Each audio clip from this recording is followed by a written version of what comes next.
Okay, so thank you very much for coming. Welcome to today's workshop, Rats, Fabulation, Translation, Transmission, which is a part of the HRC-funded project, Rethinking Fables in the Age of Global Environmental Crisis. I'm Kaori Nagai. I'm a senior lecturer at the University of Kent, and I'm the PI of the Rethinking Fables project. This is a 2-year networking project which began in June this year. It explores different ways of telling non-human fables, and this term we are running a series of species-based fable sessions, of which this is the third. Following on from a 2-day post-fable workshop in September, organized in collaboration with the Mesh Research Hub of the University of Cologne, and Candid workshop in October, featuring 4 dog experts from our network. Both of the events are fantastic. Please visit our website for more details. It is wonderful to be able to do a rat session. I'm a big fan of the rats, and I have been dreaming of this session. So I'm really grateful to all of you who have come along today, and of course to today's speakers. The format for today is as follows. So there will be a 20-minute paper by 2 speakers, Professors Christos Linteres and Lucinda Cole. The rest of the speakers, including myself, will share a shorter presentation, and then we will open up for discussion. For the rest of you who are kindly attending today, in the information about this event, I invited you to bring a rat fable. If you have one, please share it when an appropriate opportunity arises. But I suppose we will not have the time to hear them all. So I have created a Padlet page. Please find a link in the chat section. It would be lovely if you can post there your fable or any rat information which you think would be interesting. You can do it after the session. This Padlet page is to network rat scholars and enthusiasts, so please post something, especially if you have done or are currently doing a rat-themed project. So shall we start? So I'm the first rat fabulist of the day. Let me see.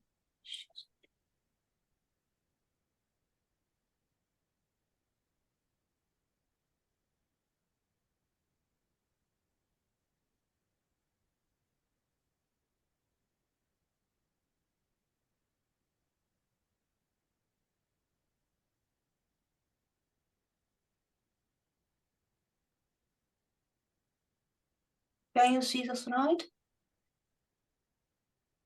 Yes. Yeah, okay. Okay, so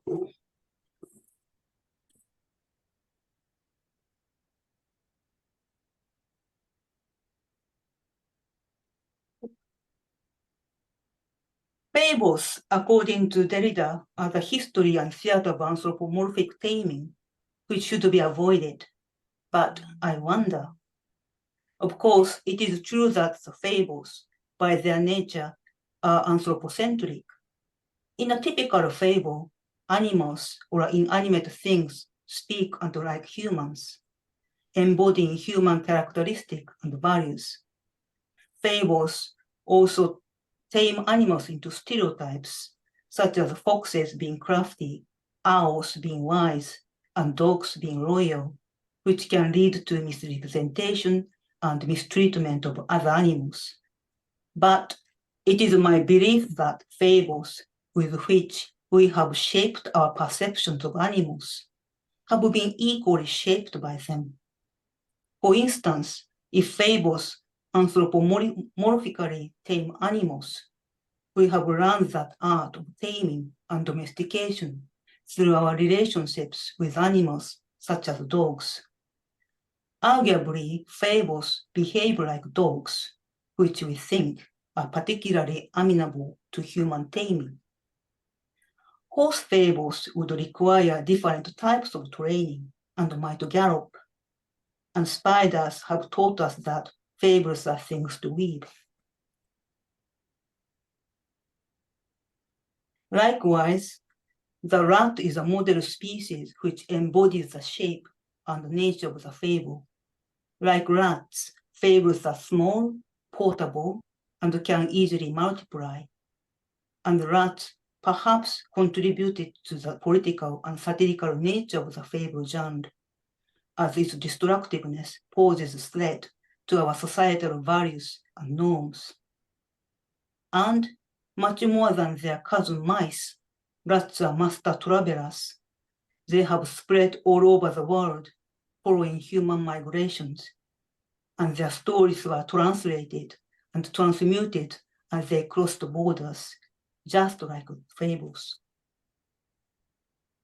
I argue that translatability and transmutability are important traits of rats and their fables, and by this, I do not just mean their many acts of transgression and border crossing, and their notoriety as their fame as a vector of diseases, representing interspecies transmissibility. I mean rats' ability to embody and move between different types and stereotypes without any contradiction. They can be seen as prolific, intelligent, small, and cute in certain context, while also being associated with damning negative traits. As Günter Grass in his novel Rats remarks, the rat has thus far acceded only to questionable literary honors, being, for the most part, subservient to human misery, hunger, horror, and to man's need for disgust. Here, rats become synonym with vermin, marking a moment of extreme fixity, which grants authorization for the extermination of both humans and non-humans, labeled as such. And yet, narratives about pet rats, pest rats, and lab rats coexist, but are set apart, despite all being the same species. The rat's transmutability is enhanced by the fact that they are paired with mice, which typically have more positive traits associated with them in the realm of fables.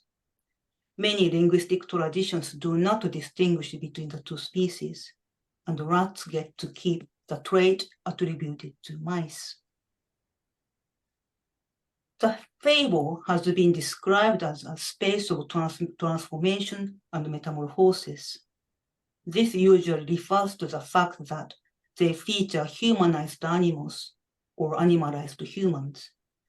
However, in the case of rats, this metamorphosis occurs not just across species borders, but across their many types. One type of rat can easily transform into another and back again, adding complexity to the fable as a theater of anthropomorphic taming and metamorphosis.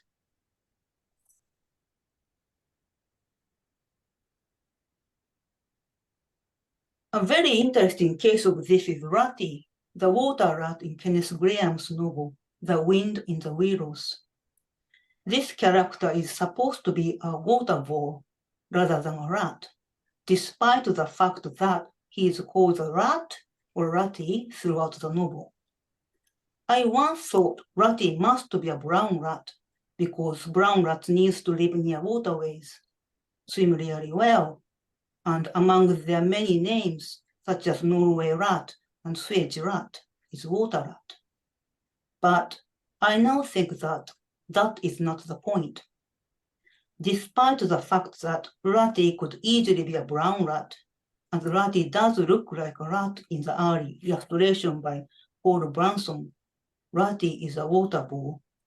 This makes the text more interesting because here we have the case of a rat-morphized water vole as the main character.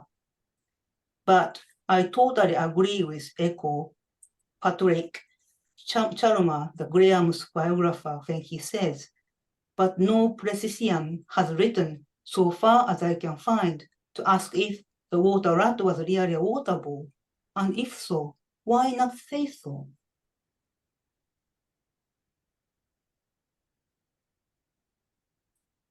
So humans are hardly the only animal capable of metamorphosing to take on the trait of different animals through fables. Ratty does just that, and if his transformation into a rat is facilitated by the fact that a water ball is also called a water rat, the same word rat triggers another transformation in the famous section called Wayfarer's Ball, in which Ratty meets a ship rat. Mesmerized by the sea rat tales of maritime adventures, Ratty nearly follows the ship rats to pursue a seafaring career. Ratty here becomes or wishes to become a rat. Ratty might not be a rat, but the novel nonetheless celebrates the mutability and adaptability of rats as fable characters. In the summer of 1898, Kenneth Graham wrote to a lady friend, "My sister said that she went along the cliff and climbed down to a little cove, and as she sat there, a big rat came out and sat beside her and ate winkles." Said I to my sister, "Did he buy them off a barrel and drop them into his hat?" But she looked puzzled and said, "No, he only scraped in the seaweed with his little paws and fetched them out." Then I began again. Was it a black bean that he ate them with? And she thought I was raving, so I dropped the subject. But had I been there, he'd have given me some winkles, and I'd have lent him a pin out of my tie. According to Chalmer, this episode is, quote, one of the earliest indications of the writer's interest in the rat and his literary possibilities, and inspiration afterwards, of course, to come free flower in the wind in the willows, unquote. I was obviously very excited to find this letter, though sadly, it is not conclusive evidence that Ratty is based on a real rat. Water balls, who are usually strictly vegetarian, occasionally supplement their diet with dead fish and shellfish. However, the description resembles that of a rat, who would happily eat winkles. The reference to the little paw also sounds like a rat, which has a daintier paws than a water ball. In any case, it is fascinating to know that behind the making of Ratty is a really water rat story, which Graham instantly turns into a fable by offering him his own black pin. According to Emmanuel Koshka, in his book Metamorphoses, every metamorphosis responds to the obligation of life to make itself a place, an inhabited space, a territory to be explored and deployed. Anatomy and geography coincide. In one sense, Ratty, the water ball's transformation into a rat, could symbolize the encroachment of brown rats into the river area, making it their inhabited space, a territory to be explored and deployed. But I prefer not to interpret it in this way. Ratty is an important member of the Wind in the Willows River community, so I'd like to think that Graham's fable, featuring an ambivalent and transmutable rodent character, is a Ratty space of metamorphosis, which takes on the obligation of making and keeping the river habitable for the riverside creatures, moles, toads, badgers, and all. Graham could not have had two shy characters in the shape of Morley and Volley. He needed Ratty to call upon Rat's resourcefulness and excellent adaptability to new environment to ensure the river community's survival. And despite the novel's overtly humanized worldview, Ratty the water rat is a reminder that the fable characters are not just anthropomorphized stereotypes, but can speak for other species other than humans, and belongs to the intricate interspecies community they create together. Okay. Thank you very much.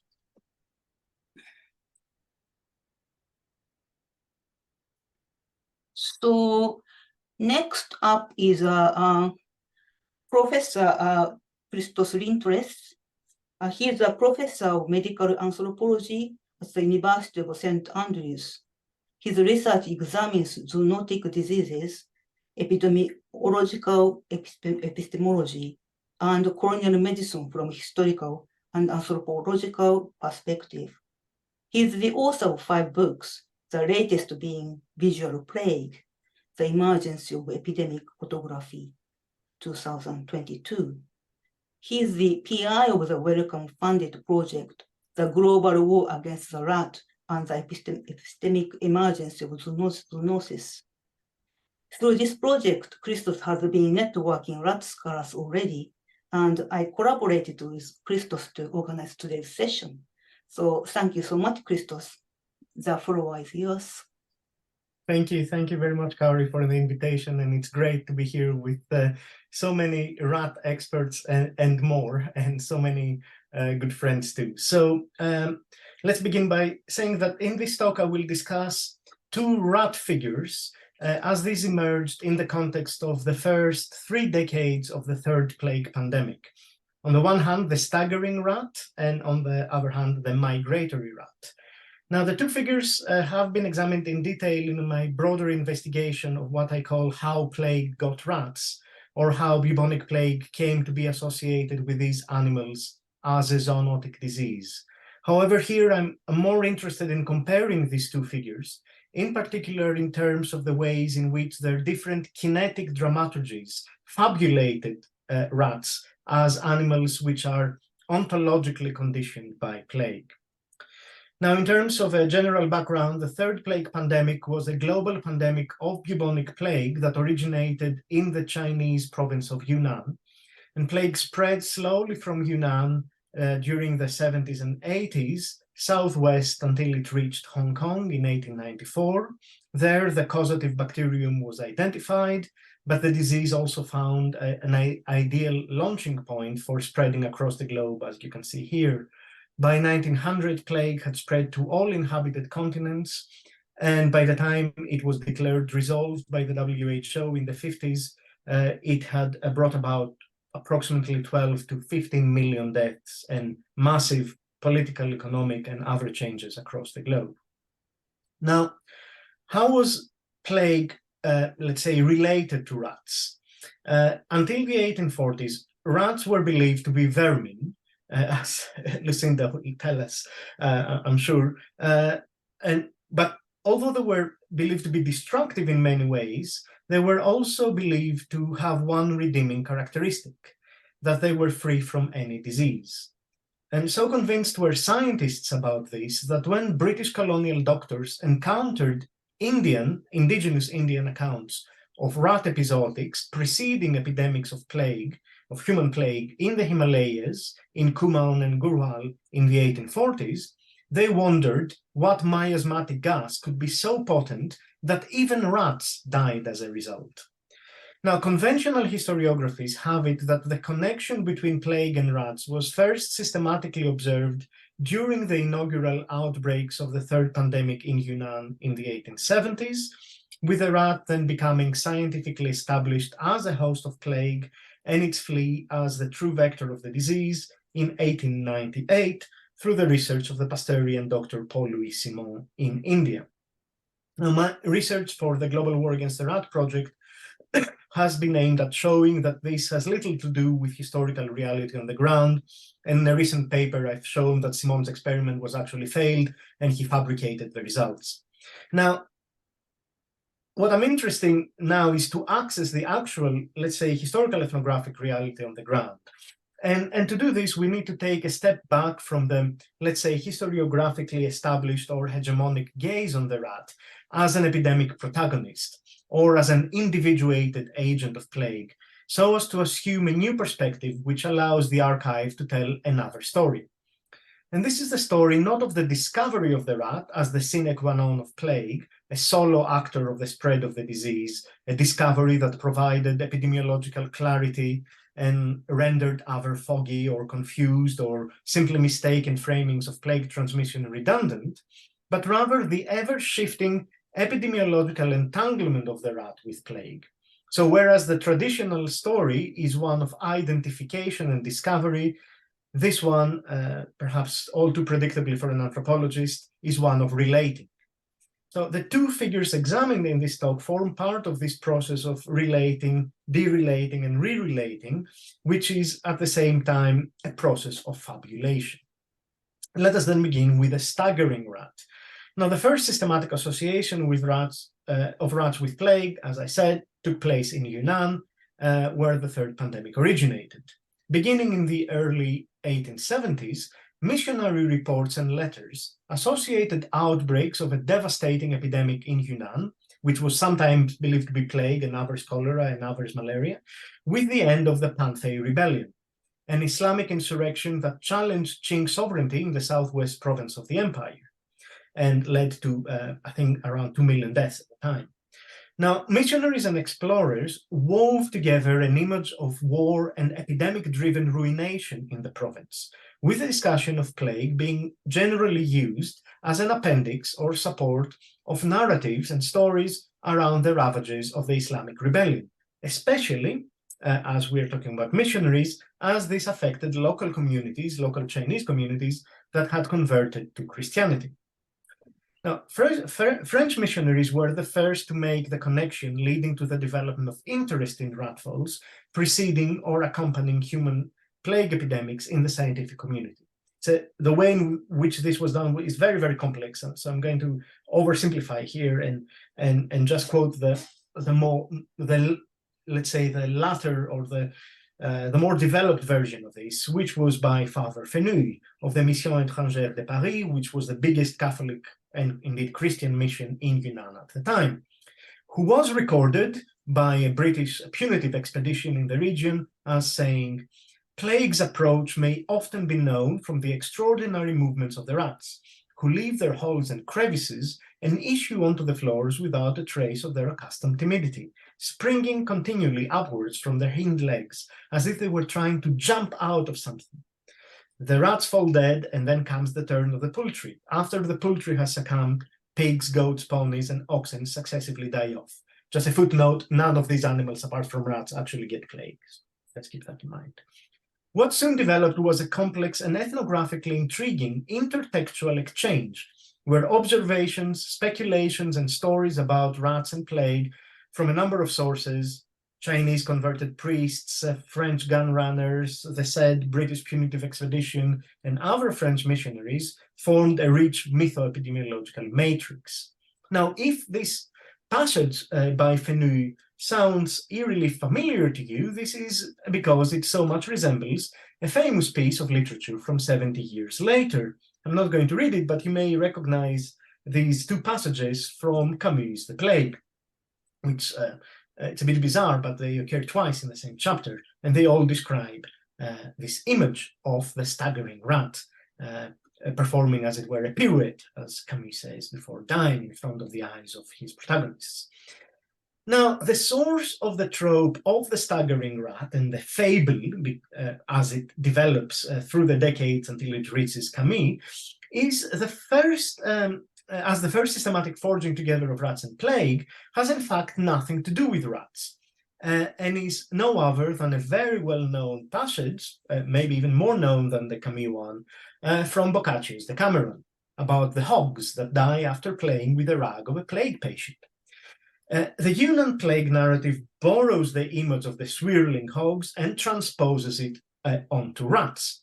The narrative would have been readily available to the missionaries and other authors at the time, both directly from Decameron, but even more so from what was a big bestseller at the time, which was Justus Hecker's The Black Death, which is a book published in German in 1832 and then in English and French in the 30s, and which is the first book to really employ and make popular this idea of the Black Death to refer to what we now call the Second Plague Pandemic, and a book that, as many historians have shown, Gothified plague very, very effectively. Now, in transposing the image of the staggering hogs onto rats, the Yunnan plague narrative added an important ontological layer that may be easily neglected were we to ignore the intertextual nature of outbreak narratives, nested as these were in the Victorian imagination. For the image of the rat abandoning its natural ways, coming out into the open and swirling around itself for all to see before dying very dramatically, is consistent with a particularly Latin configuration of pestis, which doesn't necessarily mean true plague, of course.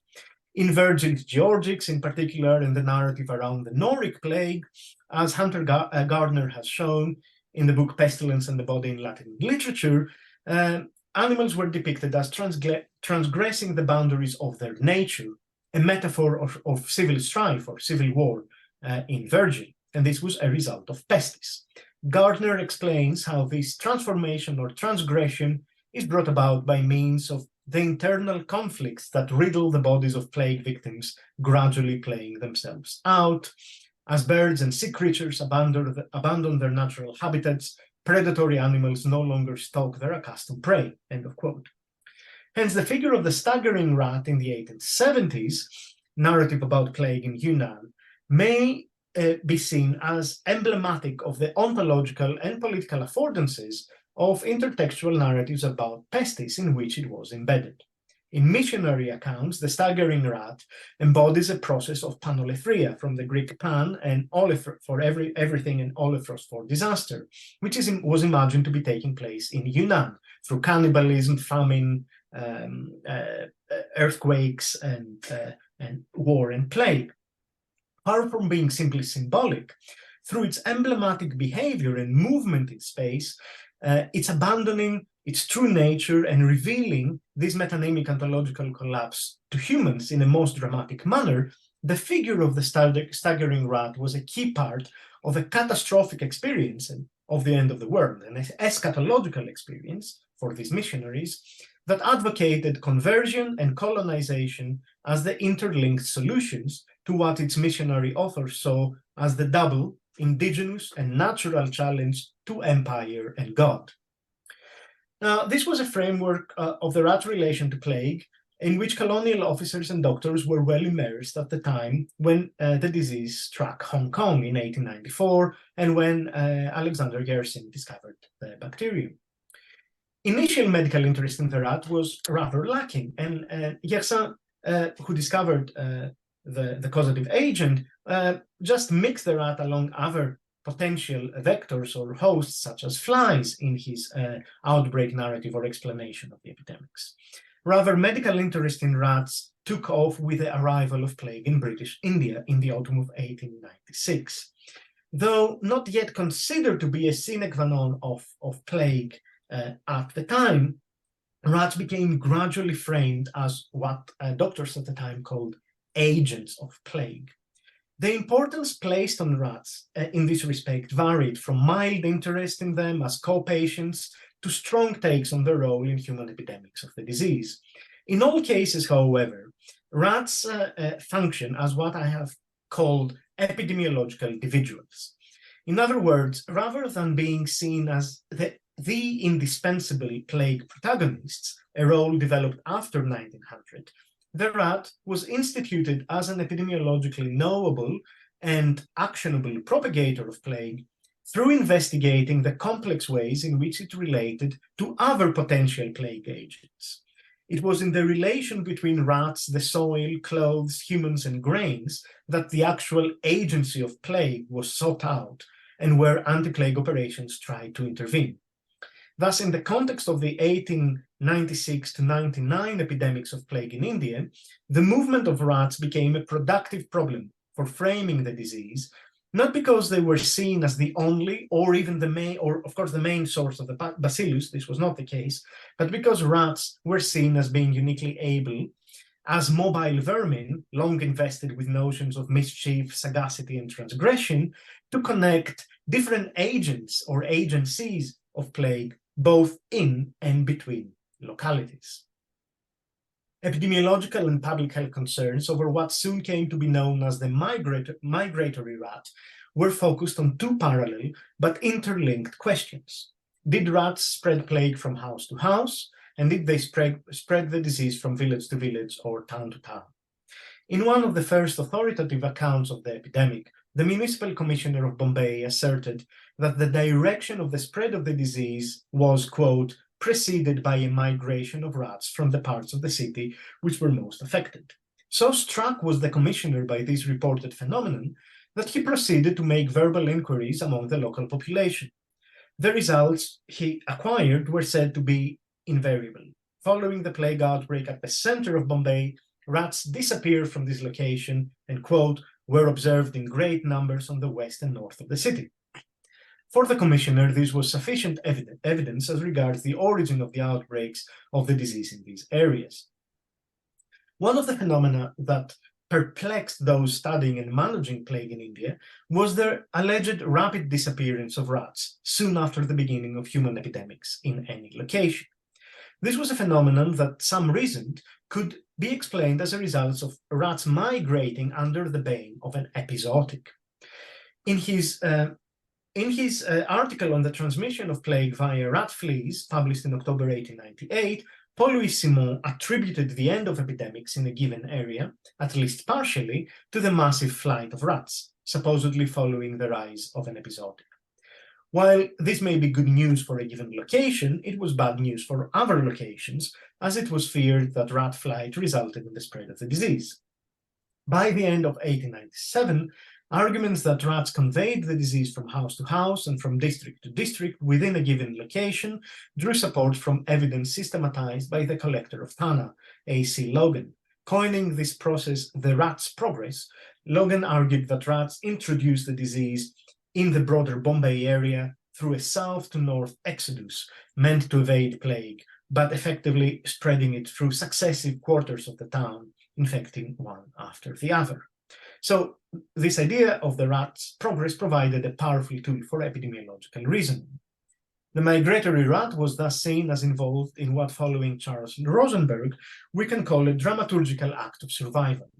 Panicking in the face of the mass death brought about by epizootic plague, rats attempted to escape certain death by means of a mass exodus from an infected locality, which in turn spread the disease and death itself to new invaded locations, not only amongst their kin, but also to grain, clothes, the soil, and eventually humans. What made the rat special in its relating to other pestigenic hosts within this individualist framing of plague was, as a result, its perceived mobility. Being able to move on its own will made the rat a individual catalyst, an agent of plague that, while instituted through its relations with other agents of plague, also catalyzed these relations. In the context of colonial India, this faculty of the rat was associated with what Nicholas Evans has identified as a colonial focus on its supposedly transgressive character, a focus that allowed the colonial government to integrate bacteriological and sanitarian approaches to plague and blame indigenous customs and ways of life for the propagation of the disease. Now, the two kinetic dramaturgies configured rats into animals that are ontologically conditioned by plague, but in radically different ways. In the case of the staggering rat, the kinetic dramaturgy that co-fabulated, as it were, rats and plague involved two movements, which you can, I've tried to draw in this rather silly diagram. First, an underground to overground and inside-out movement of plague-infected rats, as they were supposed to abandon their subterranean out-of-sight abodes and come onto the surface of building structures into the light, as it were, becoming visible to humans. Second, a pirouette movement, as Camus would call it eventually, where rats swirled around themselves and then fell down dead. This dramatized double movement, which authors at the time maintained, without anyone actually saying they have seen it, but still maintain that was the direct impact of plague on rats, involved rats undergoing an ontological transformation, whereupon They abandon their natural character as elusive, secreted beings so as to voluntarily reveal themselves to their archenemies, humans, and having thus betrayed their own nature, perform a dance macabre and perish. In the case of the migratory rat, by contrast, the kinetic dramaturgy is much more simple. Here, the movement induced by plague is a linear one, forcing rats to abandon plague-infected localities not vertically, underground to overground, but horizontally, whether underground or overground, but usually overground, so as to reach hitherto uninfected localities. This was an exodus from the location of origin and an invasion of destination locations, which were in turn abandoned once infected, leading to what, in the scheme of the rat's progress, we can describe as kind of a chain reaction or a simultaneous infection of different localities, but in a chain reaction way. In the case of the staggering rat, the epidemic temporality involved was one of revelation and catastrophe. The rat first revealed itself and plague to humans through its upward-outward movement, and then acted as an metonymy of death by gyrating upon itself and dying in the open. True to its missionary origins, the temporality here is apocalyptic or eschatological. In other words, it is an end of the world or an end-time-oriented temporality, originally meant to rhyme with other catastrophes, war, famine, and cannibalism in Yunnan, so as to provide a religious basis for colonization and conversion. In its later medicalized versions, the out-of-place and out-of-character double movement of the staggering rat was seen as an epidemiologically favorable invasion of human space, insofar as it revealed the hitherto invisible workings of plague in a given locality. The staggering rat being thus transformed from a portent of the end of times to a sentinel, to use Frederick Keck's term, of an imminent plague outbreak.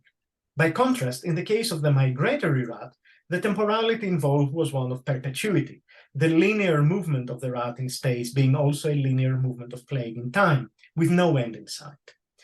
Whereas we're used to ask the question of how framing rats impacted plague-related science and policy, it is less often that we ask how different ways of associating these animals with plague told new stories about rats. Taking the animal rather than the disease as the pivot of this short comparative exercise, what becomes evident more than anything else is, to conclude, the need to pay more attention to the complexities of the mutual interconfiguration and interfabulation of diseases and animals, and the role of spatial epistemologies and imaginaries in this process. Thank you.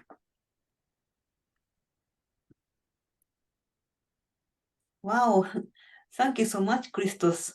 That's great, fantastic. I'm very fascinated with the diagram. It's a great way to do the new fable, I think. Yeah, okay, so next one up is Jules Scott-Ness Brown. He's a postdoctoral research fellow in the Department of Social Anthropology at the University of St. Andrews. He's a historian of animal science and colonialism in the 19th and 20th centuries. His book, In Press with Johns Hopkins University Press, is a multi-species history of pest, science, and segregation of South Africa in 1910s to 40s. Jules is currently working on global history of rats, plague, and capitalist infrastructure in the 20th century. Okay, over to you, Jules. Thank you very much, Kaori, for the invitation to participate in this event and for that lovely introduction. And thank you, everyone, for the previous talks and also for coming today. I'm just going to share my screen. Give me a moment.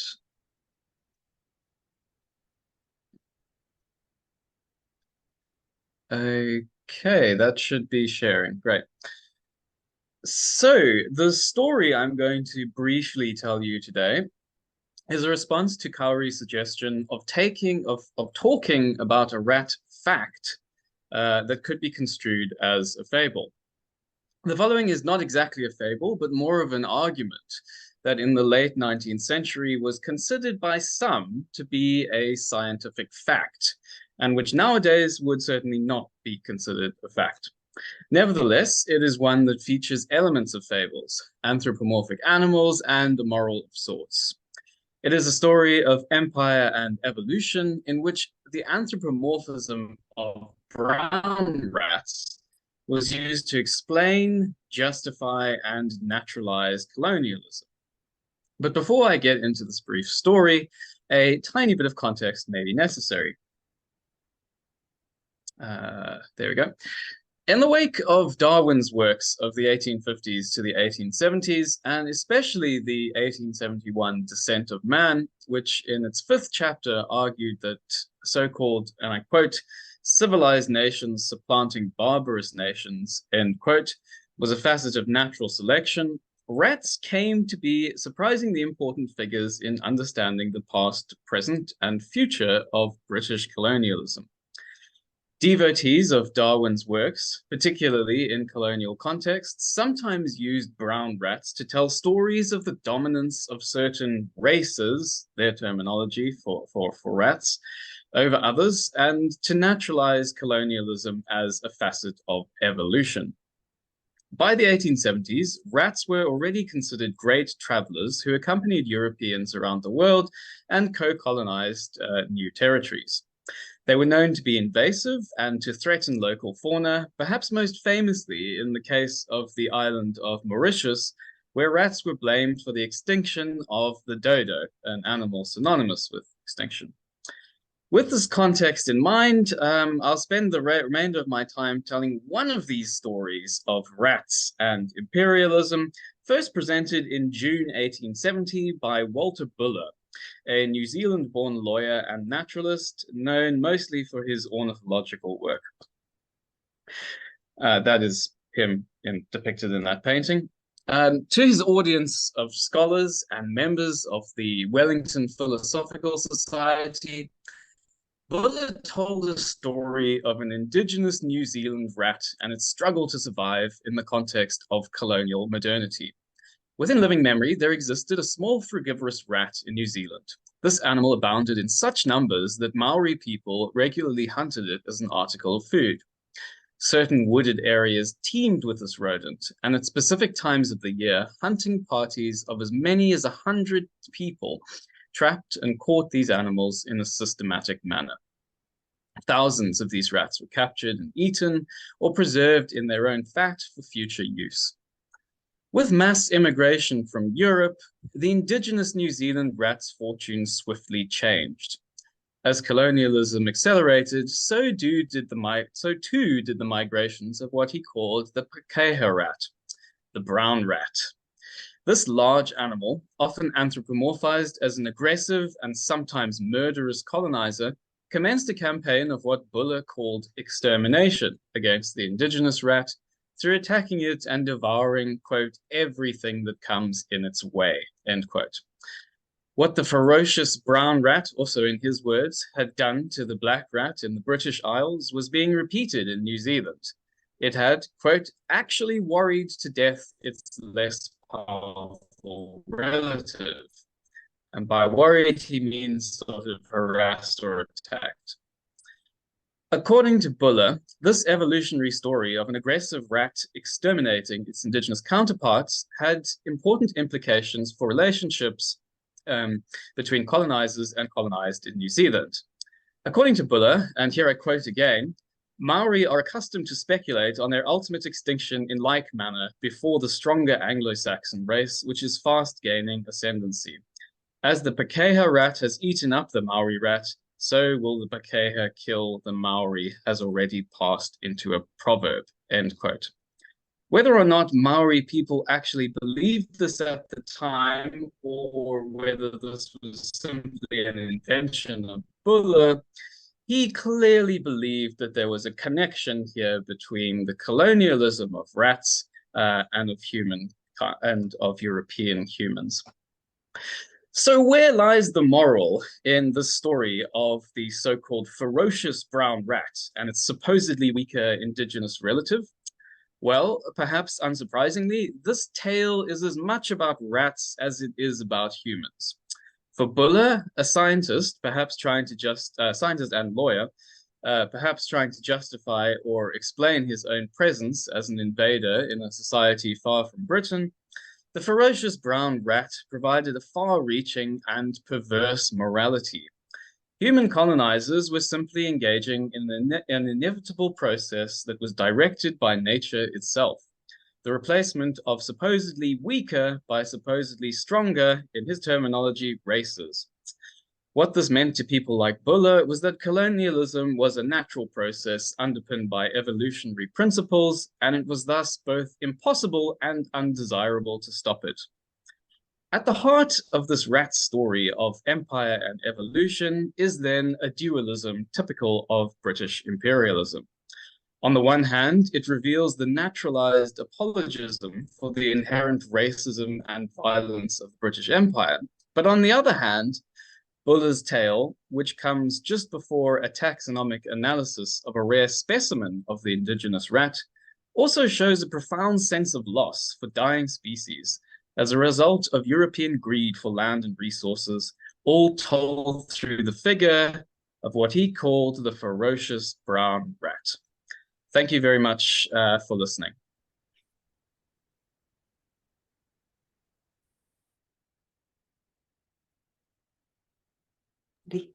Thank you so much for Juice. That's fantastic.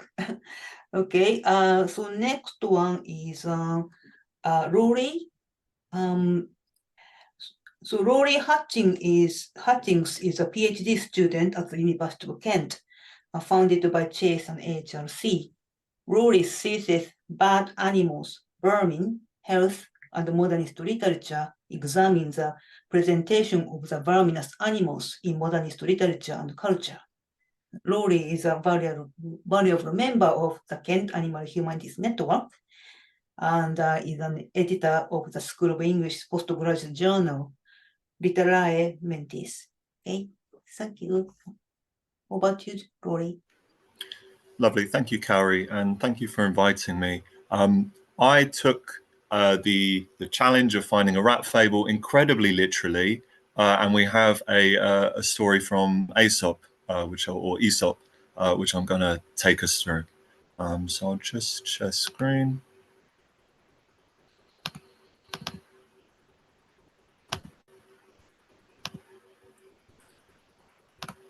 Can everyone see that? Oh, sorry, I can't see anyone. Could somebody say something? Yeah, it's all good. Yeah. Oh, good. So I'm a total Luddite. Okay.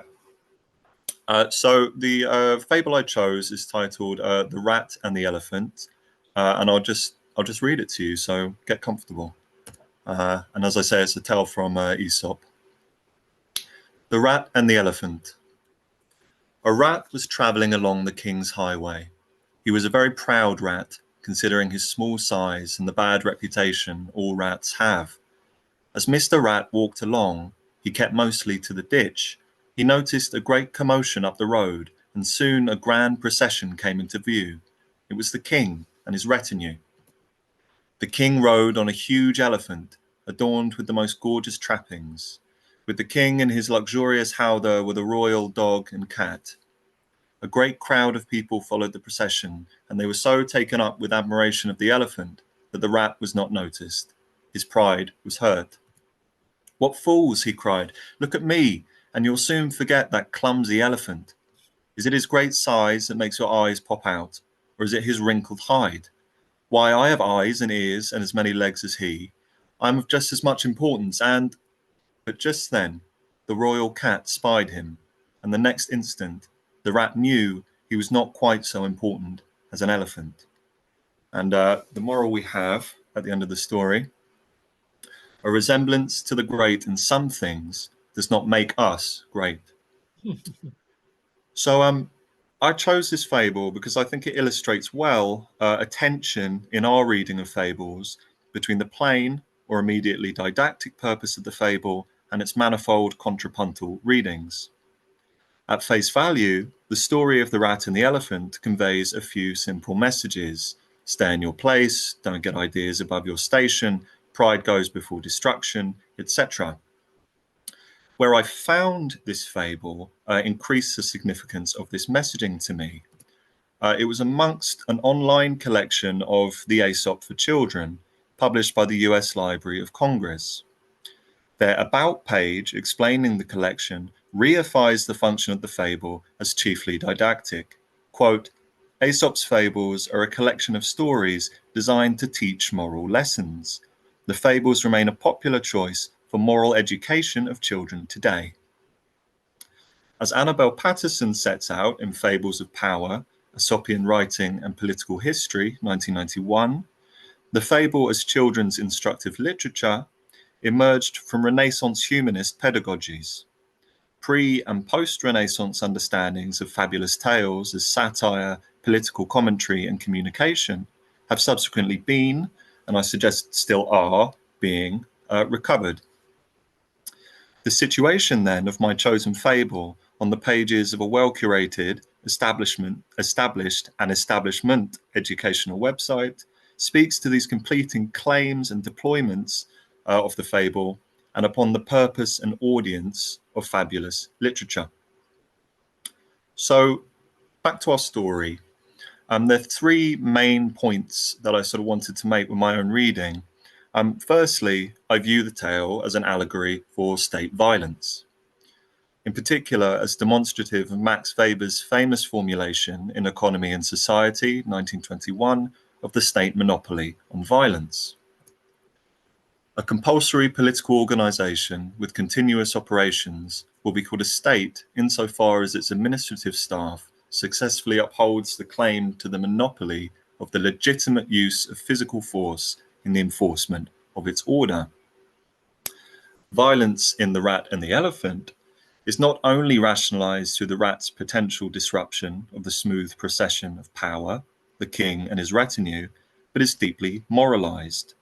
The rat is presented as prideful, an upstart, deserving of being taken down a peg or two. Equally, the rat's disruption is presented as totally in vain, seemingly unnoticed by anyone except the cat, who, for me, represents the enforcement mechanism of the state, thus insulating the figurehead of the state, in this case the king, from direct acts of violence. This distance is expressed as a literal distance between the king atop an elephant and the rat at the ground and subterranean level. The rat is said to keep mostly to the ditch. This vertical arrangement of powerful and powerless reminded me of Michel Foucault's description of the distance between sovereign power and the disciplined and condemned subject. In the darkest region of the political field, the condemned man represents a symmetrical, inverted figure of the king. I think king is especially appropriate here. Perhaps more appropriately than Foucault's figure of the person condemned under the law, we might more effectively read the rat as an exemplar of Giorgio Agamben's figure of the homo sacer, a subject who may be freely killed but may not be ritually sacrificed, existing not under the law but outside of it. This violence, the unsanctionable killing that, in his homo sacer's case, anyone may commit, is classifiable neither as sacrifice nor as homicide, neither as the execution of a condemnation to death, nor as sacrilege. The rat is freely killed with no notice, and whilst his fate is in the jaws of the cat, the manner of his death, whether squashed by the elephant, mauled by the dog, or trampled by the teeming crowds, seems immaterial. This aspect of discipline brings me to my second reading of the text as a tale of divide and conquer. Kinship between the non-human subjects of the story, rat, elephant, dog, cat, is broken by their own positionings within the power structure. In the case of the elephant, this is visualized through the instruments of its oppression, the howdah, a bed or carriage placed upon the elephant's back. And here's an image of one of these. This is from India in 1899, and I think feels particularly appropriate given lots of the themes that have come out in our other fables. The dog and cat, domesticated and rewarded for their submission, are incentivized to participate in and uphold the structure under which the unfortunate rat is crushed. Finally, I wanted to discuss this fable as a comment on human crowds and the use of spectacle. In the fable, it is made clear that the crowd's awe is not for their king. They are rather, quote, taken up with admiration of the elephant, so much so that they're effectively distracted from the violent death of the rat. I was reminded of another spectacular animal from a more modern fabulist, the panther in Franz Kafka's A Hunger Artist. After the death of Kafka's eponymous hunger artist, whose feats of abstinence conducted from a cage are met with increasingly dwindling interest, he is replaced with a charismatic and voraciously hungry panther. They buried the hunger artist, straw and all. Into the cage they put a young panther. Even the most insensitive felt it refreshing to see this wild creature leaping around the cage that had so long been dreary. The panther was all right. The joy of life streamed with such ardent passion from his throat that for the onlookers it was not easy to stand the shock of it. But they braced themselves, crowded around the cage, and did not want ever to move away. As with Kafka's tale, The Rat and the Elephant leaves us with a similar anxiety surrounding power and spectacle. Whilst the rat in this tale is not represented sympathetically, we as readers are firmly aligned with his viewpoint. He is, after all, the only figure who speaks and speaks back. Interestingly, he is also presented alone rather than in the classic mass. Ultimately, the rat's protestations hold more charm than any blingy elephant, and our ideas of charismatic species become confused as the elephant, one of the charismatic species, is pushed out of the story by the upstart rodent. If, as I discussed at the beginning, the fable genre can be accused of reifying and shaping orders of power, the rat refuses to conform to this shape, allowing us to find contrapuntal readings and indeed to read like rats. Thank you.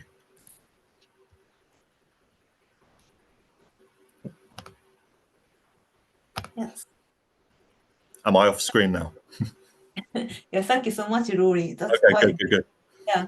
It's great to have a proper reading of a fable, and I like that, the reading like a lot. Yeah. Okay, next one. The Lucinda Cole. Lucinda Cole is a Conrad Humanities Scholar and Associate Professor of English at the University of Illinois, Urbana-Champaign, where she is also affiliate professor with the Institute of Sustainability, Energy, and the Environment. Her publications include the award-winning monograph Imperfect Creatures, Vermin, Literature and the Sciences of Life, 1600 to 1740, 2016, which is a must-read for all the rat scholars. It's a beautiful and absolutely amazing book, which changes the way we think about so-called vermin.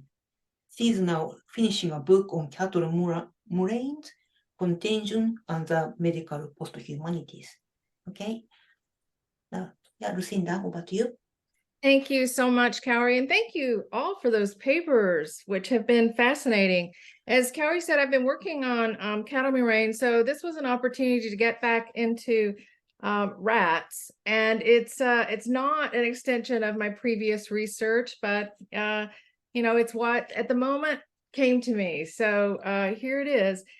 An alternative title for this talk could be A Tale of Two Towers. My inspiration is the Hatto fable, versions of which exist in most Northern European countries. The German version is set in 970, a year of terrible famine when poor people starved or ate cats and dogs just to stay alive. They appeal to the Archbishop of Mentz, Hatto II, who was hoarding corn. Lucinda, sorry, Yeah. can you make the screen bigger, because we see the sort of next slide page. You should be on slide 2, the mouse tower in Bingen. Yeah, we also look at the next slides. Oh, okay. I'm sorry. Let me see if I can get that off of. Oh. Shall I kind of share screen? Yeah, let me stop share and see if I can do this again. I think I need to get it off of presenter view. And No. oh, okay. I can share it with for you if you because I have your slides. Shall we do Okay, that? that's fine, but it moves pretty quickly. Yeah. Yeah, Okay. Yeah. That's great. I'll stop share. Okay. stop So now we're on 2. Okay. I'm sorry about this, everybody. Share screen.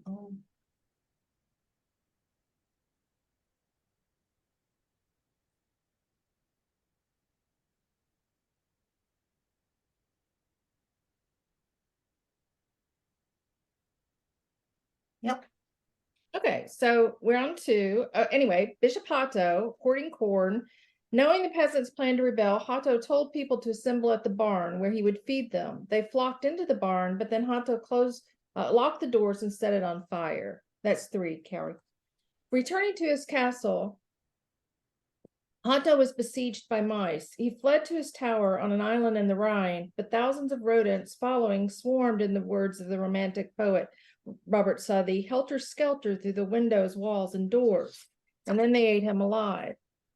4, please. The second tower, or utopian ratscape of towers, was built in the mid-20th century by ethologist John B. Calhoun as part of an extended experiment on population dynamics. He wanted to explore a fundamental ecological problem. Were the demographics of a given population driven by external factors, that is climate, food, supplies, and predation, or alternatively, were there internal mechanisms whereby a species faced with increased numbers would ensure it didn't outstrip its means of subsistence? Funded by the National Institute of Mental Health, Calhoun built a series of predator-free rat utopias, that's what they were sometimes called, with unlimited food and water, expecting the population to swell. Instead, next slide, please, Carrie. Time after time, the same sequence of events occurred. After breeding to the point of crowding, the rats began to develop a series of pathological behaviors. Males became aggressive, attacking females and the young. Some became exclusively homosexuals, others pansexual and hypersexual. Mothers abandoned their infants, in some cases infant mortality rising as high as 96%, with the dead cannibalized by adults. Calhoun called these seemingly self-destructive phenomena a behavioral sink that eventually led to population crashes. Thematically, these 2 towers, Hatto's medieval granary and Calhoun's mid-century lab, are linked by concerns about violence and scarcity, whether of food or space. In Bishop Hatto fables, hordes of vermin serve as both agents of scarcity, ravaging food supplies, and agents of deliverance, eating Hatto. Calhoun's experiments with rats and rat utopias were widely perceived as shedding light on the population dynamics for people, crowded into high-rise tower blocks marked by narrow stairwells and congested entrances. These miniature cities, in the words of one historian, offered a seductive behavioral analogy between rats and humans. Human pathological behaviors could be explained, quote, by the relation between space and numbers, end quote. In this respect, albeit in different ways, both towers are bound to the biopolitics of too much and not enough. Next slide, please, Carrie. What makes Calhoun's experiments relevant to a panel on fables, however, is that much like the Hatto story, they too assumed a fabular status. In 1962, Scientific American published the results of his experiments in what has been called one of the most influential articles in 20th century science, Population Density and Social Pathology. Within a few years, this paper came to assume a near iconic status, shorthand for the seemingly inevitable problems of urban crowding. As Edmund Ramsden has laid out beautifully, Calhoun's work, and especially his notion of the behavioral sink, quickly found its way into the doomsday predictions of popular culture, such as Harry Harrison's dystopic Make Room, the inspiration for Soylent Green. And yet, as Ramsden also argues, for Calhoun, and this is a quotation, contrary to many interpretations, population growth was not inherently bad and humanity was not destined to destroy itself, end quote. For reasons I will explain later, Calhoun essentially saw his rodent laboratories a way of providing evidence for alternative futures, much like the novels of George Orwell with whom he identified. The behavioral sink did not determine social dynamics so much as it suggested a way to negotiate possible demographic effects of ecological and psychological pressures. Next slide, please, Cowrie. Today, in the spirit of restorative fables, I want to supplement Ramsden's excellent article by attending to some of these alternative futures or glimpses of alternative futures, as they appear, however briefly, in a few of the many films and literary works about agential rats in the decade of Calhoun's experiments. Part 1 examines the strange alchemy among rat experiments, rodent uplift, ecology, and eco-horror. Part 2 focuses on the most overlooked of Calhoun's pathological types, the creative deviant, as it appeared in the film Ben, along with the subcultures that Calhoun's experiments accompanied, if not inspired.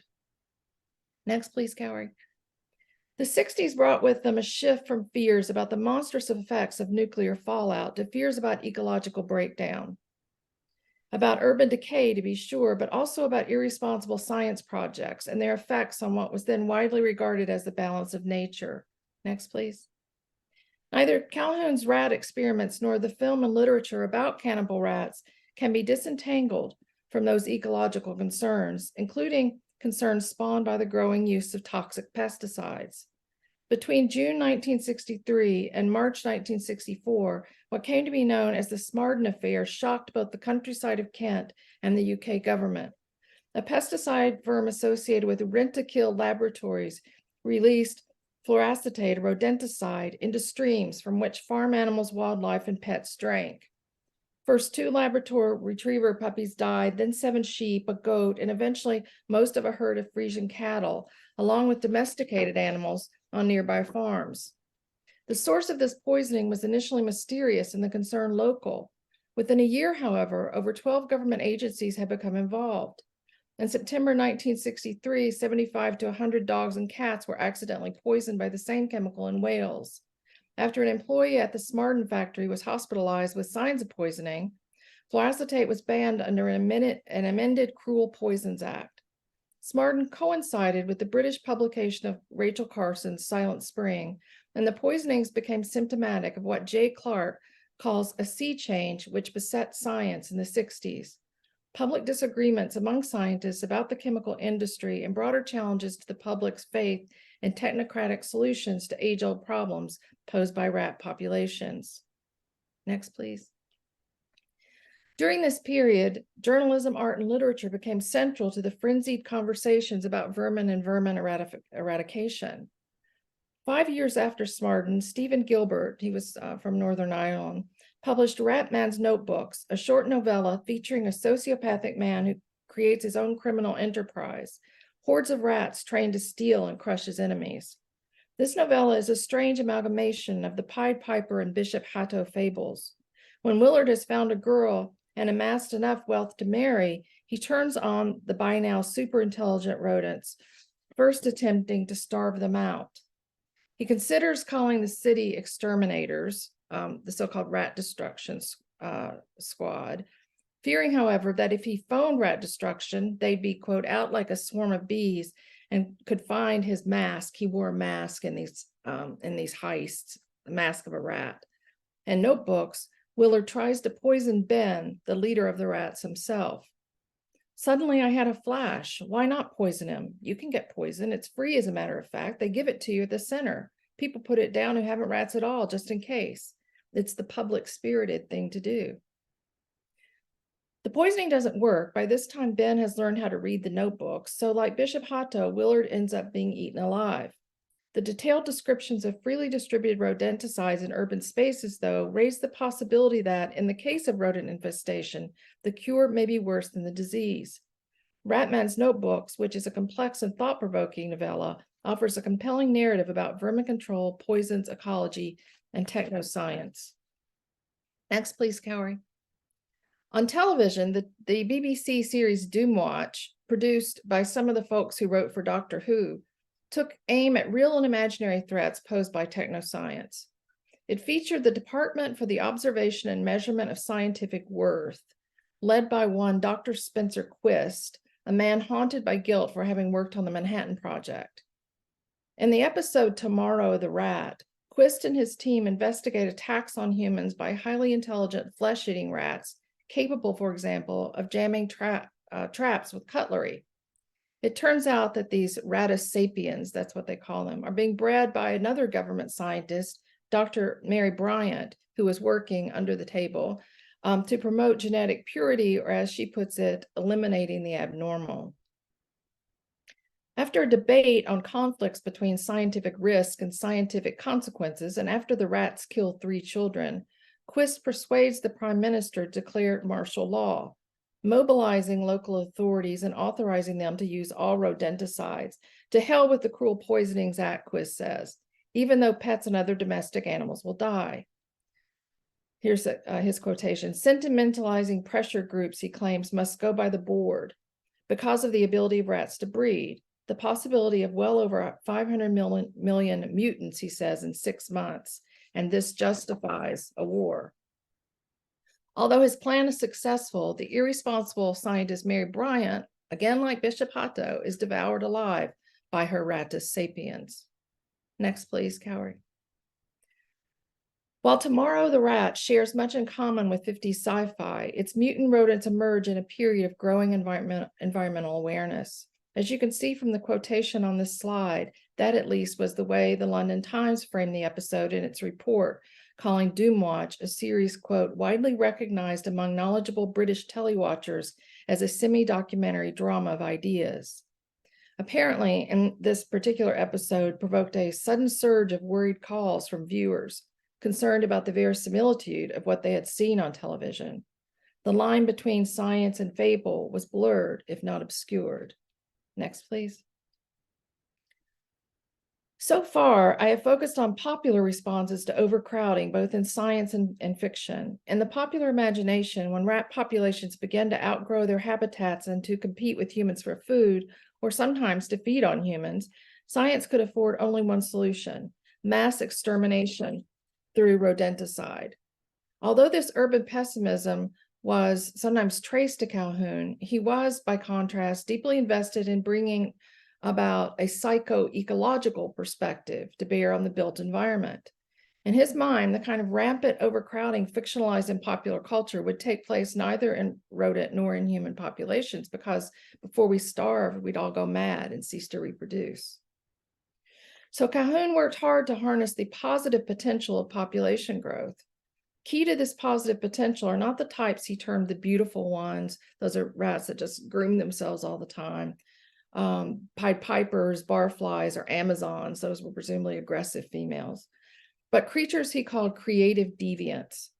In an act of coordination that Calhoun called comparable to discovery of the wheel by man, some of the rats, when building a new burrow, did not simply dig out the dirt as they proceeded, but together packed the loose dirt into a large ball, which they then rolled out together. Surprisingly, this behavior had come from what he calls a highly disorganized and predominantly homosexual group of subordinates.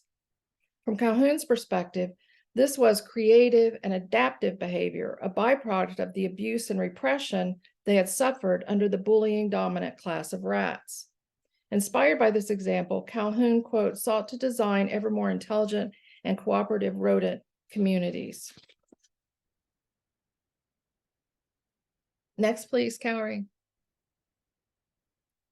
Mrs. Frisbee and the Rats of NIMH, an award-winning children's book published in 1971, clearly demonstrates this potential.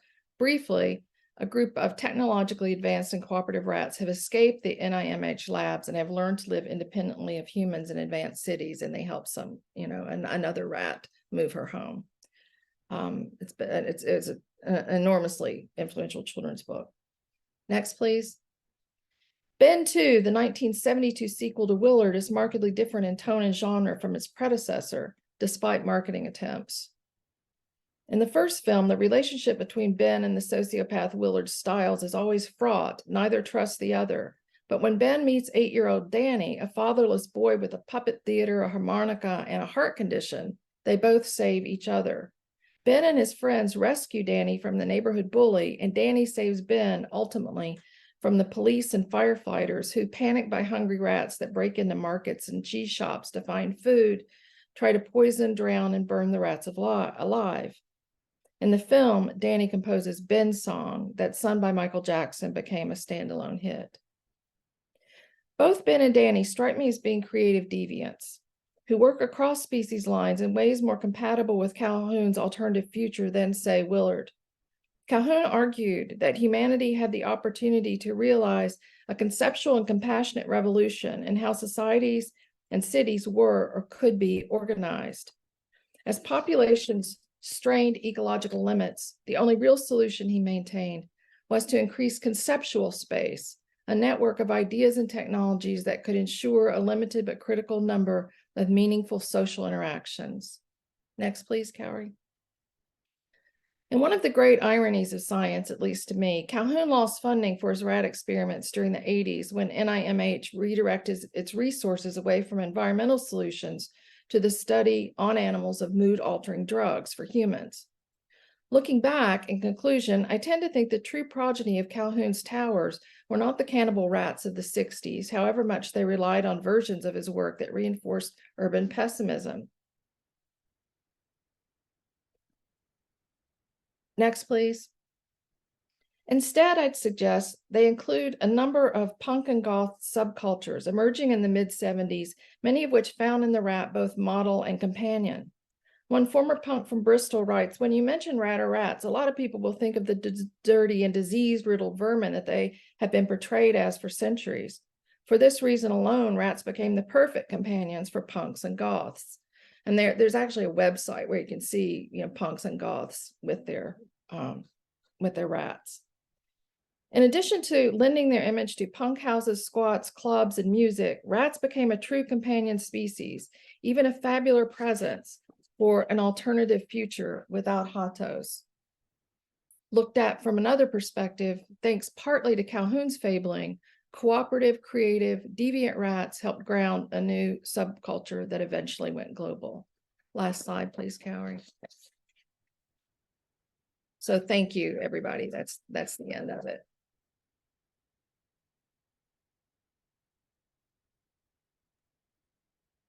Wow, thank you so much.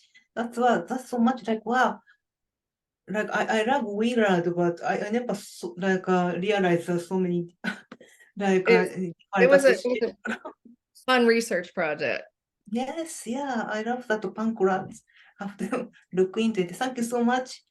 Okay, so lastly but not least, Jia-Hui Lee is a junior professor of science and technology studies of the global south at the University of Beirut. His research focused on the social, cultural, and political dimension of the scientific processes and the technological innovation. Using ethnographic and historical research method, he examined knowledge production, particularly in post-colonial places, and how people invent, innovate, and undermine and repurposes technology. And then Jian-Hui has been working on the rats and a landmine, I suppose.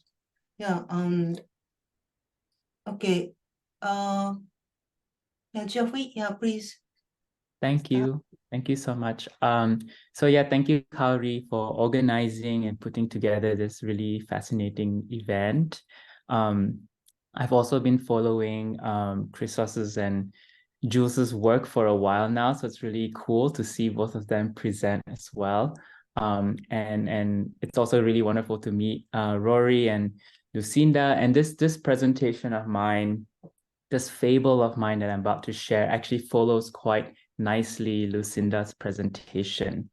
I, like Rory, also embrace fully the storytelling aspect of this event. So the next 10 minutes, I will be focusing more on telling the story and really diving into the story and adding a little bit of commentary or gloss at the end. So it will be mostly a story that we will be listening to together.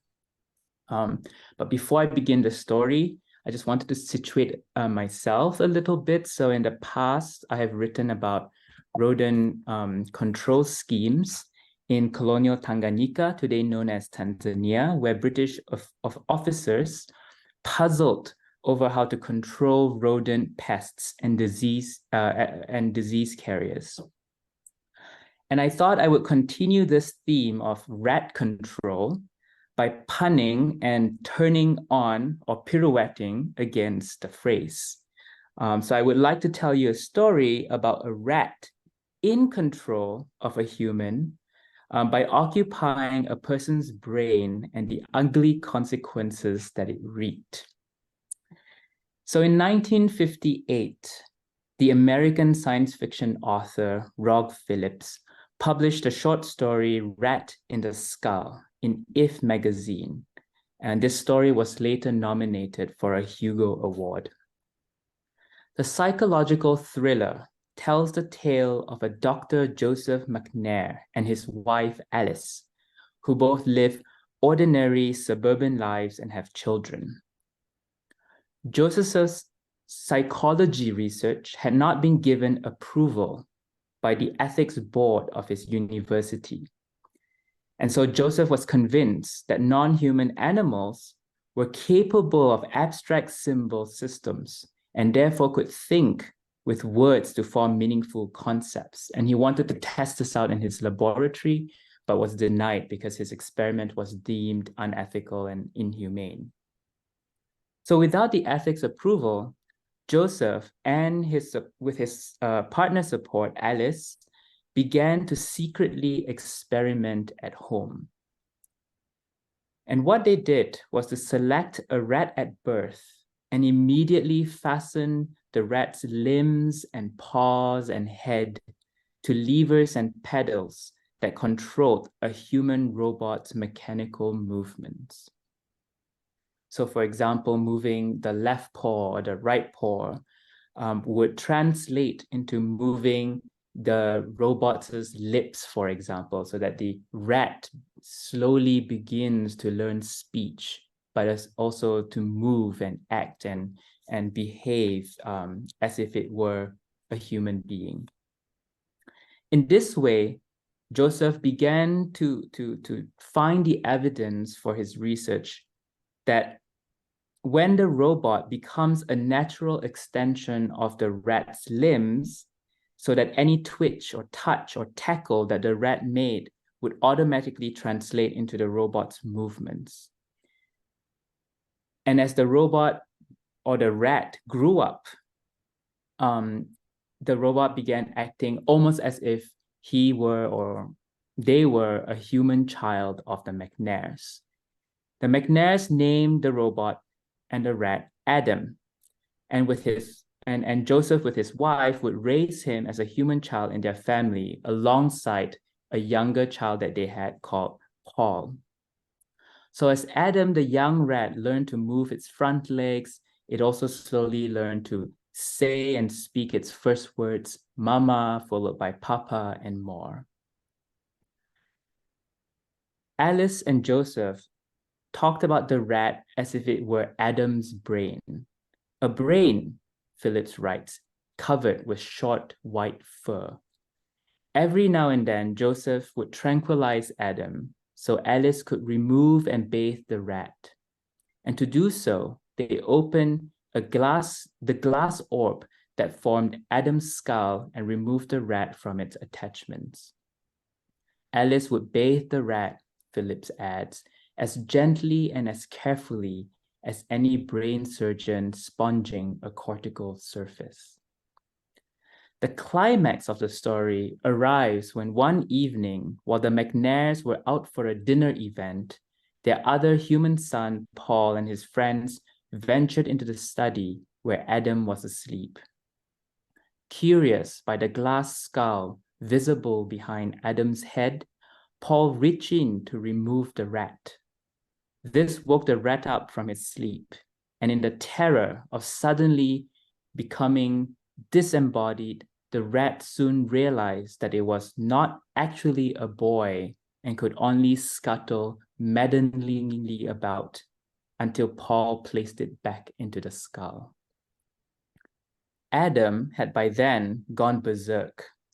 and in a fit of rage and in existential crisis, Adam killed Paul and his friend. The McNairs came home, horrified at the sight of their dead son laying next to a whimpering, sobbing Adam. When the police later arrived to investigate the murder, the coroner picked up the rabid rat out of the robot by its tail, and without thinking for more than a few seconds, and with a sharp swing, slammed the animal onto the desk, and Adam then died. So Rock Phyllis's story coincided, as Lucinda's presentation also showed, with the culmination of what the historian Rebecca Leamoff notes are efforts at human engineering in Euro-America during the first half of the 20th century. The story captured public imagination about psychology research that claimed to explain the mechanisms of human thinking based on experiments with laboratory rats and other animals. The ways in which rats responded to certain patterns, intensities, and configurations of stimuli as they run mazes, avoid electric shocks, and solve puzzles became an important source of data for research about human thinking. This has huge implications for the kinds of analogies that historians and social scientists study with regards to thinking, namely those that extend, I would argue, to questions about artificial intelligence. Might the attempt to mechanically replicate or simulate human thinking in artificial intelligence be considered a replication or simulation of rat thinking? And to arrive there, I sort of end this story with by posing two questions, hopefully for the discussion that would follow. Three questions, actually. So if behavioral sciences depend on rat thinking to generate knowledge about human thinking, do we all then have a rat in the skull? Second question, if behavioral science shape how algorithms are being designed and applied, is artificial intelligence about achieving is artificial intelligence really an effort or an initiative that's about achieving rat cognition? And this also comes from my own research with people who train rats to detect landmines that Kauri alluded to earlier, where the language used to train rats are very much the same language that people use to talk about machine learning, such as reinforcement, rewards, and training the algorithm. And finally, how does an awareness to rodent genealogies of human thinking displace or decenter the human at the heart of the Anthropocene? And this ties it back to one of the questions that Kauri is interested in as well, which is, what might we think about these rat fables at a time of environmental change? And I'm looking forward to hearing your comments and questions. Thank you for listening.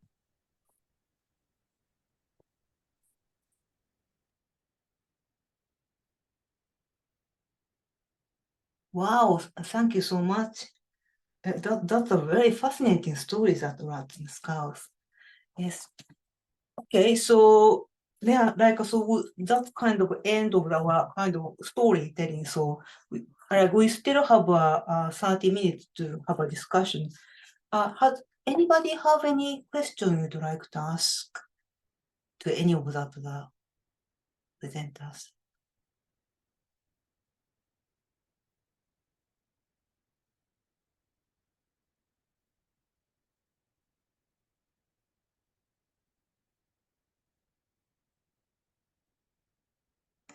No, I really enjoyed the mixture of talks and storytelling as well. It's really nice to be read stories. Lovely, thank you. Yeah, I'm a bit kind of, yeah, so many kind of, it's quite amazing that there's so many different type of rats, fables, actually, one after another. Yeah, Christos, Yeah, thank you, Kari. I have a question for Rory. I found this fable very interesting. As you were speaking, I was trying very hard to find it in the Greek original, which doesn't seem to appear. Yeah, as you said. But I'm more interested, regardless of whether this is an original Aesop myth or not. I think there is this interesting aspect in translating Aesop's myths in English and other modern languages, in that they're often rendered into dialogues. Now, if you actually read Aesop myths, there is never a single dialogue, right? Never, right? So the fabulation in Aesop, it's usually monologues. If there is anything, there is a monologue of one of the animals or whatever, but never a dialogue. And I was wondering, when does this begin?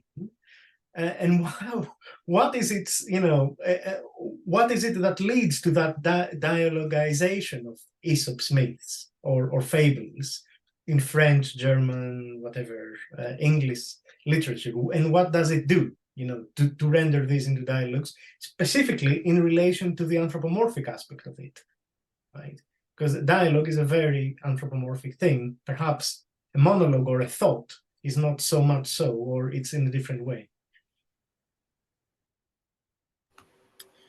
No, thank you very much. I also hit that similar problem of kind of tracing it back specifically to Aesop. So I don't know if it's kind of become absorbed into I think the term they use is kind of Aesopica, of this kind of general sort of milieu of kind of Aesop-esque fables. I didn't know that about this kind of aspect of dialogue. And I wonder if, again, this goes to fable as didactic mode, I suppose, and even fable as dialectic mode. Another fable I was thinking of bringing was I think a poem by James Northcote, which stages a conversation between a rat and a farmer, and is kind of talking about food supplies, and the rat is kind of chiding this farmer for storing grain and hoarding grain, in a way which was interesting, because obviously the rat is sort of launching this populist defense for the distribution of food, and rats are kind of accused of greed or characterized morally as greedy. So I wonder if it's something to do with that.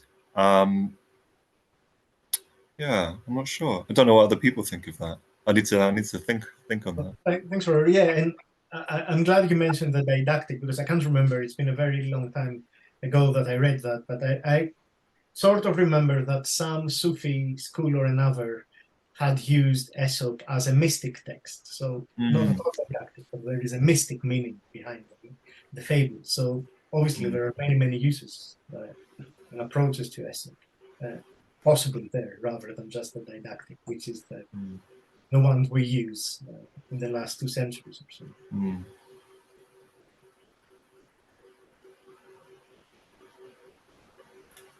Mari? Thank you so much to everybody. I really enjoyed hearing all of those presentations and kind of thinking about the links and connections between them. I think is going to be really productive. And I guess my question is maybe for any of the presenters who want to take it on, because I know we kind of started out this discussion thinking about the fable as a form, and then we heard from the last couple of presenters about science fiction texts. And I'm kind of interested in maybe hearing anybody who wants to think a little aloud about the relationship between the fable as a form and science fiction as a form. It seems like there is maybe some kind of transition from the rat as an object of the fable, and so many of the Aesop fables feature rats or mice, depending on how they get translated. And then in the 20th century, you really see that kind of science fictional uptake of the rat. And I'm kind of thinking like there is a way in which that didacticism maybe gets passed on to science fiction, but also Rory's kind of contrapuntal reading of the Aesop fable maybe like lends some ways to read the science fiction too, right? As not being quite as monologic as as maybe a first glance reading would say. So I guess the question is fable, science fiction, what do they have to do with each other, or do they have to do with each other? I mean, I can get us started on that question. That I do agree that, you know, that fables, there's no monolithic reading of fables, particularly if you're looking at them historically. And I think the form question that Christos raised is really, you know, central to that. But in terms of science fiction, at least the science, so much of it depends on, you know, when the scientific emerges, but the science fiction emerges.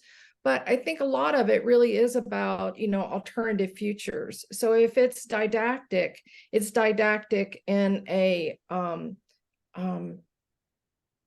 in the realm of probability. You know, if then this then, or, you know, what are you going to do? It puts people in a position of uncertainty and defamiliarizes. Does the fable do that? Does the fable put people in a position of uncertainty? I'm not sure. I would be interested to know what other people say about that.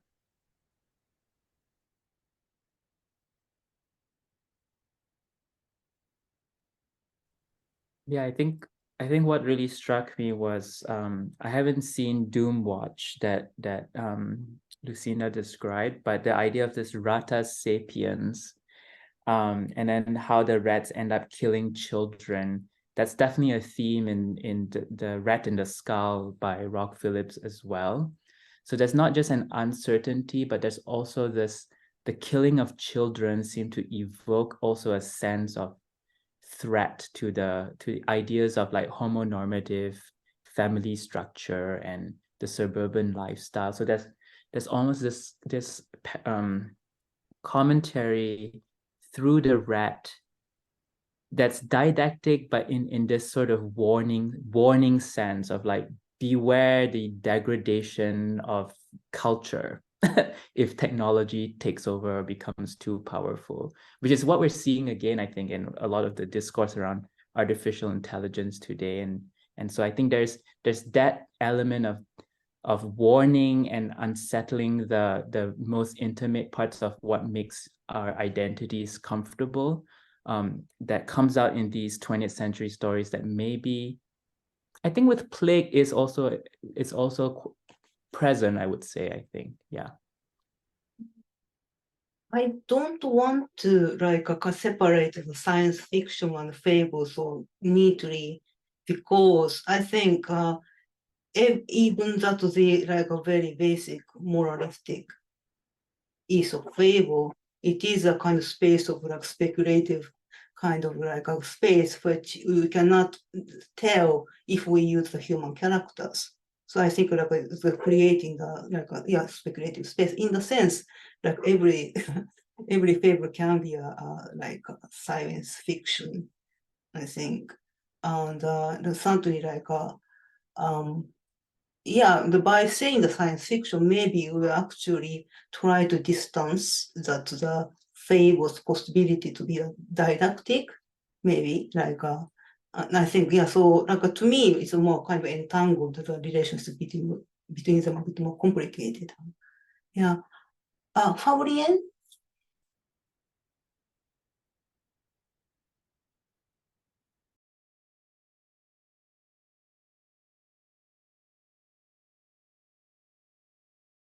Fabian?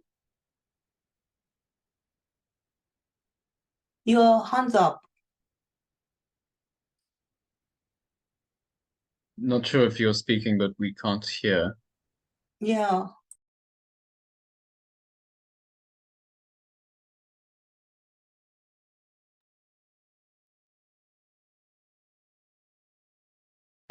Yeah, maybe you can type your question to the chat if it's a.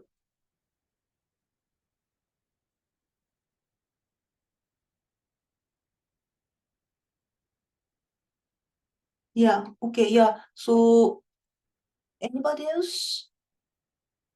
I was wondering if, since Jonathan is here, he may remember when did the big baby eating rat panics take place in the 19th century? Was it the 1870s that all these illustrated press started having images of babies attacking, rats attacking babies?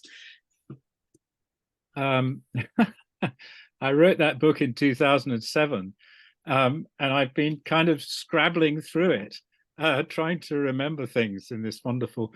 I did do some work on that. But I can't. I'd have to go and look up my notes, I'm afraid. I'm sorry about that. No worries. I just remember that image, you know, of the yeah. There's a newspaper. I went through a series of newspaper articles in the about the East End of London, but that was at the turn of the late 1890s, early 1900s, which is a really interesting period for rat kind of history, as you know. And yes, rats eating babies in cots and things in the slums of the East End. Yeah, I did, Jonathan. I did kind of quote it from your book in the Padlet about you. You did mention the fable in the book, but when you are doing research, did you actually what was your sense of the rat fables in that? Well, I was interested in their kind of universality across the globe, in almost every single part of the world. And it was really interesting to revisit the Hatto fable and in fact, all the fables are mentioned all seem familiar, but I feel a bit fraudulent talking to you with any kind of authority today. I'm sort of more here to learn. I do have a question actually for Christos. One of the things I was thinking about, and it was one of the reasons I was always rather attracted to Samuel Cohn's book about the Black Death and his trying to sort of de-rat the Black Death and stuff like that, reading that as a kind of moral fable about thinking about the plague through the filter of the 19th century, not just as a history book. The idea of animals as harbingers of plague, of animals coming out of the desert, and you'll find that in the 17th and 18th century in different parts of the world. And one of the things I really loved your paper, one of the things I was thinking was going back to this bit, this question of rats as messenger versus rats as disease carrier, two totally different things. And I was, and the linkages of and that kind of doubling. And I know that I'm going to have to go off and read some new stuff, I think, but that's all I have to say, really. It's kind of a comment as much as a question. Thank you, Jonathan. But I think something I forgot to mention is that this configuration of the rat in the 70s is even more surprising, because by the 70s, there is a very well-developed corpus of work on zoonotic diseases, cold zoonotic diseases, as of 1855, of course, with no bacteriological understanding of them, because bacteriology has not emerged yet. But there is a classification for zoonotic diseases, there is a science of zoonotic diseases, and plague is never included in them, right? And the rat is not implicated. Well, it's slightly implicated in trichinosis, as giving it to pigs, but there is no disease which is given from rats to humans in this huge kind of corpus of work in Italian, French, and German. So that makes the configuration of the rat in this period even more interesting, I think. Okay, Fabian, do you want to have a go again? Can you hear me? Yeah. Can you hear me? Ah, great. Thank you very much for your patience. I wanted to thank all the people here and all those who gave the talks, of course, because it was fascinating. And I just wanted to mention a short story that might fit nicely in Lucinda's corpus, as well as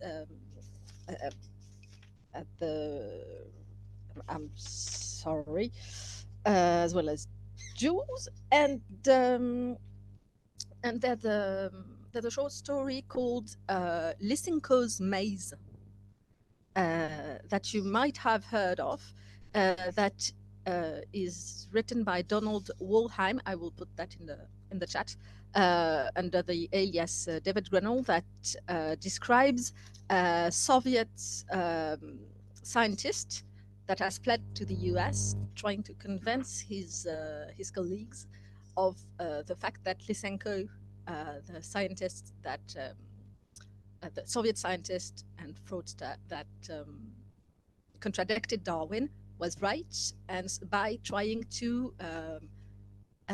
create super mutant rats, and especially super intelligent rats. So this might fit quite nicely in that corpus. And about the fact that the same language is used for rat experiments, experimental psychology experiments, and AI model training. It's actually, I think, it fits into a larger perspective of the computer sciences getting their concepts and their vocabulary from neuroscience and biology. You can see that with, for example, ANN, artificial neural networks, that are using things called artificial neurons, that are just computing entities. We can see that, as was said, with training, reward, and reinforcement, that are just very common terms in psychology since Lysenko, since Pavlov. And you can go back all the way to the very origin of computer sciences, because you have the simple fact that computers use binary, what at the very beginning, an attempt to replicate the action potential in neurons. It was thought to be a good analog to biological computation and neural computation. And very recently, I can give a recent example that proved that it's still going on at the moment. I discovered the term neuromorphic computing that intrigued me. And neuromorphic computing is still something that has nothing to do with neuron technically, but it's the idea that you have the memory and the computing, the computing chip and so on, very close together and interacting very easily together, rather than at different physical places. And that's very far from anything neuroscientists would describe as neuromorphic, but that's what computer engineers take away from what they read on cognitive sciences. And so that there is probably a very work that could be done on these issues of a transdisciplinary vocabulary, because it's bleeding in other disciplines, also through fiction, but not only. I'm sorry for talking so much, but it was so very interesting. I also wanted to mention the work of Pauline Delahaye. I will put her name in the chat too. A French researcher that I think she had her PhD 5 years ago, something like that. She's working on rats, especially in Paris, because we have a rat crisis in Paris, a perceived rat crisis at least. And she is formulating and defending the interesting notion of zoo semiotics, that includes cultural history, relationships between species in the same environment, and so on. And she even published a book on interspecies relationships that is called Study of Interspecies Urban Cohabitation on Brigitte, Urban Rodent. And it's it tries to be faithful to a rodent perspective of things as much as one can. I hope the reference I've given will be of interest for some of the speakers, and I thank them again and you for organizing all that. And sorry for holding it up too long. Thank you. Yes, thank you for being. Do make sure to give the put in the chat all the references. Fascinating. Yes. Saskia. Yes, just another little reference to add, which You are muted. sorry, how many years have we been doing this and it still happens? I've just added another reference to the chat, which is that Gabriela Szosabowska has written about rats in propaganda in Stalinist Russia, and about rats as anti-Semitic tropes as well, which I think is quite a key way in which they've been kind of used in modern fabling, shall we say.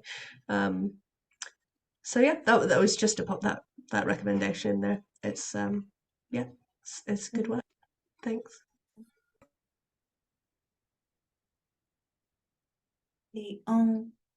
Anybody else? Because we are kind of nearing to the 7. Yeah. Okay. So yes, thank you so much. So yeah. Oh yeah, Jan. Yeah. Oh, just not really much to add, not a rat story, but I want to thank you because so much. I'm just so struck by the number of genres and just the stories that are told and the sort of immigration and colonialism. And I guess that one of the things that really sort of stood out for me is the genre of the fable.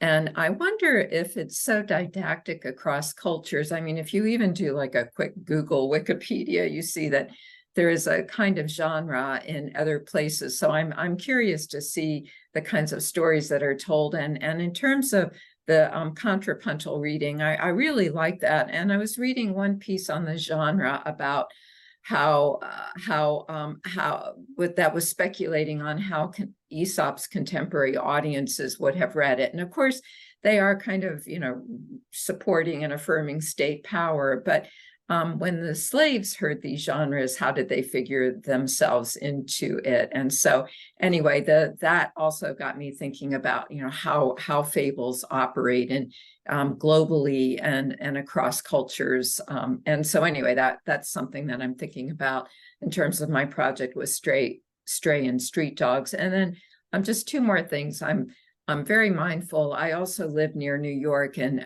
Mayor Eric Adams is really kind of declaring a war against rats. And so I want to sort of read how he frames that. And then finally, my rat story is I am on my university's animal care and use committee. And and of course rats, right?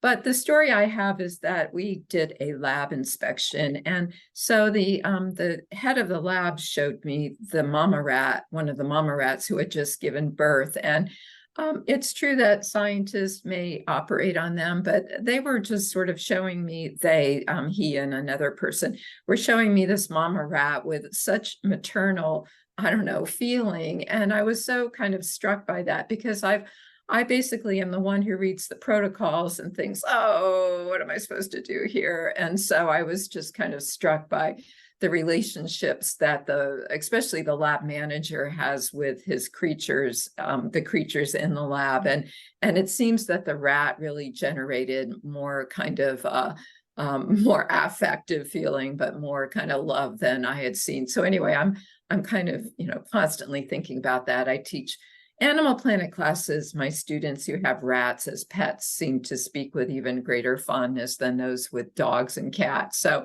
anyway, it's kind of rambling, but Kaori, you had asked us to come with rat stories, so they've been accumulating in my head. But thank you all. Yeah, thank you so much. Is there any other final thoughts and comment or questions? No? Yeah, so like today's talk is so rich and so many stories. So like I think I'm trying to make a page for each workshop we have done. So probably I should sit down to see what kind of fable came up and then try to do some kind of page, like maybe making connection between the different stories. So yeah, so like if any of you who did not speak today would like to kind of help me, yeah, do let me know. And then and thank you so much for amazing stories. Like it was really rich, session today. And yeah, I feel I learned so much. Okay, thank you so much. So yeah, the next one we will have a spider session in January. So yeah, please like I would like to let you know about it too. Okay, thank you so much for coming. And yeah, have a good rest of the weekend. Thank you, Kaori. Thank you, everyone. Thank you, Carrie. Thank you. Thanks, everyone. Thank you, everyone. Bye-bye.